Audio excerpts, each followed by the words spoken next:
What's up, everybody? It's your boy Legacy coming back with another gameplay commentary here today for you guys. And this is a league play match. I was playing with SU Epic. I was playing with Mr. SU Wolf, obviously, and SU Fearless. And we're going for a game. I was going for a gameplay here. I wanted to see how both of the DLC weapons played out in comp. Now, I made a video a couple days ago where I talked about, or actually it was yesterday, not a couple days ago, but I talked about DLC maps being in competitive. Now let's talk about DLC weapons being in competitive.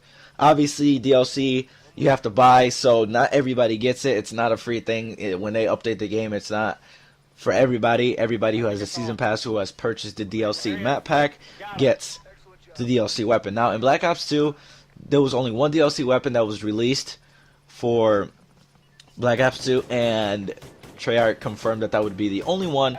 There will be no more weapons, but what we see here in Ghost is that as the map packs come out, there will be more weapons. So that's very good, and I'm glad they gave us two in the DLC map pack.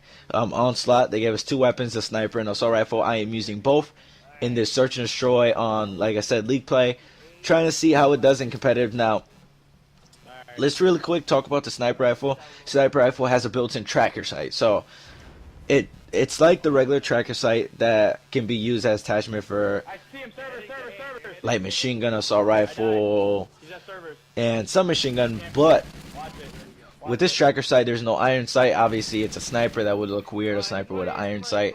I think it would kind of be a little bit OP'd because you can shoot it from up close. But it has a built-in tracker, so already right off the back, I'm gonna tell you they probably banned this game. MLG probably banned this weapon in the game for the fact that it has a built-in tracker sight, and tracker sight is banned due to it being OP. But with this tracker sight, you can't see it through walls, and it highlights just like the regular tracker sight does. It's really good. The difference is with that tracker sight, it had this weird crosshair, which other people could use it, but I couldn't use it for the tracker sight. So what with this one, it's has still that little line and a little ball at the tip of the line. If you can see it right there across, you see it right there across, and a dot in the middle, making it easy to use the sight. And once you obviously land on somebody who's not wearing incog, it highlights their body. So I know this gun was banned. It would be considered OP. It is a very strong sniper rifle. The sniper rifle is usually a one-hit kill from waist up. I've used it so many times, and if you throw FMJ or armor piercing, as they call it, FMJ from MW2 in our days, whatever, you know, I'm just gonna call it FMJ. Screw the armor piercing, trying to be all fancy. But anyway, FMJ, if you throw it, usually you can wallbang people really well. It's a semi-automatic sniper, so when you shoot it, you can keep spamming it. The problem is there is a huge kick to it. If you put on chrome barreled, yeah, when you fire it, your gun's gonna go way up into the sky. Literally, it's a ridiculous recoil. It has moderate recoil, but when you throw a long barrel or chrome barrel, as it says in the description, more damage, but more recoil. So it's a win-win in certain situations. That sniper, you can spam it. I haven't been able to use it to like spam shots literally at people. It's not like the SVU from Black Ops 2, and it's not like the VK Russian sniper, the suppressed one in Ghost. And that one, the recoil is not that bad, so you can spam shots. And this one, even without chrome barrel, it's still moderate recoil, so it'll still go up. But with this sniper, it's easy to aim, easy to shoot, and like I said, because of tracker sight, it's banned. So obviously, trying to use it, you know, really you can't use it, so it doesn't matter. Now you go to the Maverick. I don't think they've banned the Maverick for the fact that it's a decent weapon. It could be really good, and it could be really bad at certain times. In the description, it says that this weapon is built in. It has Trisense hyper velocity rounds that provide devastating damage at close range. Meaning, you can melt people at close range because of the high or hyper velocity rounds that it says in the description for this weapon. So if you're up to somebody, and I've been able to do this with Remington, I'm not sure if there's other AR players because I'm an AR player, that have been able to do it. But with grip on the Remington, when someone is close to you, you can hip fire and kill them pretty fast in like 1 or 2 shots. I've been able to do it, save me so many times. I don't know if the AR players know how to do that, but I've done it. And with the Maverick in hyper velocity rounds, it does provide more damage. It acts as a sub, and when I mean sub, the power in close range, not the fire rate. Obviously, the fire rate is decent. If you could compare it to one gun, it would be the S805, the SA805 in Ghost. Yeah, let me get that right. SA805, yes. The recoil and the fire rate, the S805, it shoots the same rate, and the recoil is, it feels about the same. So you have to throw a grip on there. The SA805 is a good weapon, but it has a lot of recoil, so does this one. I've used it with thermal hybrid, and it's not very accurate for the fact that it has the recoil of the SA805, so your gun is basically jumping everywhere, even if you throw on grip. So if you want a very accurate gun, do not throw on the hybrid thermal sight on this weapon. Now, the iron sight, let's talk about the iron sight, is very clean. And when I say clean, a lot of the assault rifles, not really submachine guns. Submachine guns have very clean iron sights for the fact that it's a run and gun. I mean, the MTAR is kind of annoying, but once you get used to it, it's whatever. But, like, if you were to use the Remington on the iron sight, it's not that great. It's too thick, so it covers the space that you're supposed to see. It covers it too much, so it kind of limits your vision.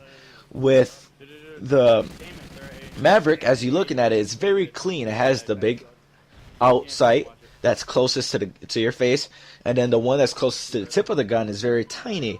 So all that space you get to see someone's body very clear. It's a very awesome weapon. I like it a lot. The problem is its drop-off range. When I say drop-off, is like the Remington. After a while, the Remington's range, you have to put 3, 4, 5 shots into people depending on the distance. Like if you're playing Stonehaven across the map, it's going to take like 7 or 8 shots to shoot somebody with a Remington. In reality, the drop-off is really bad for the Remington. That's why the Remington, I think, is a more aggressive submachine gun. And for the fact that you got to be close to receive the most damage. Even putting muzzle brake sometimes doesn't help. The closer you are, the better you are with the Remington. Even though it seems like that sounds opposite because assault rifles are made for mid-range to longer range. But in reality, that's how I feel when I use the Remington. It's better at close range. You kill people instantly. You melt them quickly, however you want to say it. I say melt. But with this gun, it has a drop-off range that's not too great. If you throw on a suppressor, it kills the range quite a bit. It doesn't show in the little meter when you equipped the suppressor, but when you look, when you look at the meter, it's kind of they take quite a bit. And then when you look at how the gun feels with a suppressor, it takes off quite a bit. You can tell you get more hit markers. The distance where you would melt people, closes a little bit, and you have to put more rounds into them. So with the Maverick, long range and throwing a suppressor, that won't help. I mean, I've seen pub stars do it. They throw on a suppressor, yeah, to be invisible, but with this gun, you throw on a suppressor, you're just killing the range even more, and it would be basically using a submachine gun from a long range, or you have to keep putting rounds and rounds and rounds into people. So I noticed, do not throw on a suppressor unless you're a run and gun, but I throw on muzzle brake and grip. Muzzle brake gives it a little bit more damage at longer ranges, so it will help the drop off range. It won't drop at the normal range. It'll drop a little bit more. It'll increase the damage more at the range with a muzzle brake. So if you're gonna use that, use that. But with DLC weapons, it's kind of hard to predict, because when the game is made, they're planning all these weapons in the building, and they use the stats, and they check out the stats, and they build the stats for each weapon and how far the weapon's going to shoot, how much power it shoots out, the fire rate of the weapon. But with DLC weapon, obviously the game's already out, and not everybody can use it. So when the DLC comes out, and the weapon's available for those who buy the DLC, it's a little difficult to notice what the Maverick can do and what it does with it, because obviously it came out after the game was made, and usually they don't nerf DLC weapons. I know they didn't nerf the Peacekeeper, and even though that weapon wasn't too great per se. Uh, they didn't nerf it, so they won't nerf the DLC weapons. They've nerfed the other weapons due to the fact, one, it was competitive, and two, there was certain weapons everybody was using and people complained, and the COD community was complaining about the MSBS. I remember when it first came out, one burst people like crazy. I know you could do that with the M8 from Black Ops 2, but it was worse with the MSBS. But they don't nerf the DLC weapons. So if, from what I know, the DLC weapons like the Maverick are not banned yet, but they would probably eventually ban it.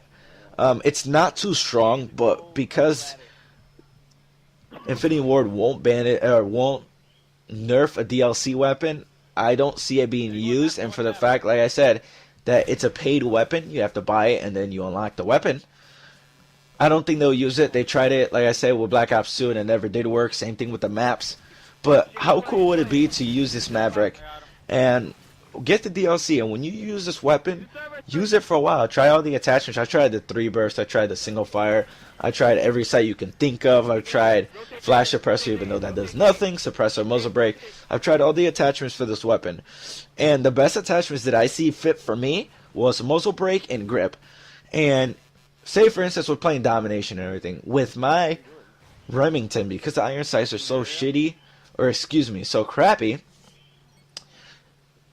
you have to use the red dot. And I've barely seen people use the Remington with iron sight because it's so thick. But with the red dot, it takes up a space on your attachments, and then you throw on a grip or muzzle brake. But with this one, it has such a clean iron sight where all you need is the grip and the muzzle brake, and you'll be able to destroy people like nothing. The muzzle brake really does help the damage of the weapon, and does kill people a lot quicker, that I've noticed. But I don't see the Maverick, if it's allowed, I don't see it being allowed for a while. As of I know today, only the sniper is banned, and it won't be used for a while. But imagine how cool it would be to use the Peacekeeper in a hardpoint game in competitive rule set, and to use Maverick and Ghost in a competitive rule set. It would be amazing. Let me know what you guys think about this. I know this was a little long, but just to show you the gun in a competitive environment. Everybody, this has been your boy Legacy. Peace out.